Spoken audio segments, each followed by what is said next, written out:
le point de vue du citoyen tunisien vous intéresse sur, sur la position des autorités françaises. Vous savez, j'aime bien le rappeler, on a eu notre indépendance un 20 mars 1956. Et depuis cette date-là, on est un État, en principe, souverain. Et quand j'entends des amis français ou tunisiens me dire « mais est-ce que tu n'es pas choqué par le silence des autorités françaises ?» Je dis non, puisque en quelle qualité les autorités françaises se prononceraient sur la Tunisie? Moi, j'y crois à notre révolution citoyenne, sincèrement et profondément. Au titre de la communauté internationale et au titre des conventions signées par la Tunisie. Non, non, il y a un aspect sur lequel, moi, j'insiste. Je comprends très bien que la Tunisie est souveraine et qu'elle ne demande pas. Et les Tunisiens l'ont prouvé qu'ils sont très capables de faire leur propre révolution sans l'assistance de la France. Et des médias français, comme vous disiez. Et des médias français, vous l'avez dit.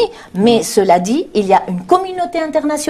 Il y a des conventions que nous avons signées. Il faut le respect de ces conventions. Alors, est-ce qu'on peut laisser le jeune homme finir? Oui, très bien. Si vous me permettez, moi je suis d'accord. Je suis d'accord avec vous.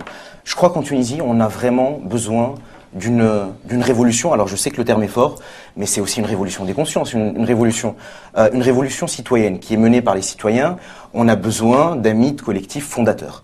Et pour avoir si vous voulez, cette fondation d'une nouvelle République tunisienne, je crois qu'on a réussi à organiser nos propres émeutes, nos propres manifestations, notre propre couverture médiatique.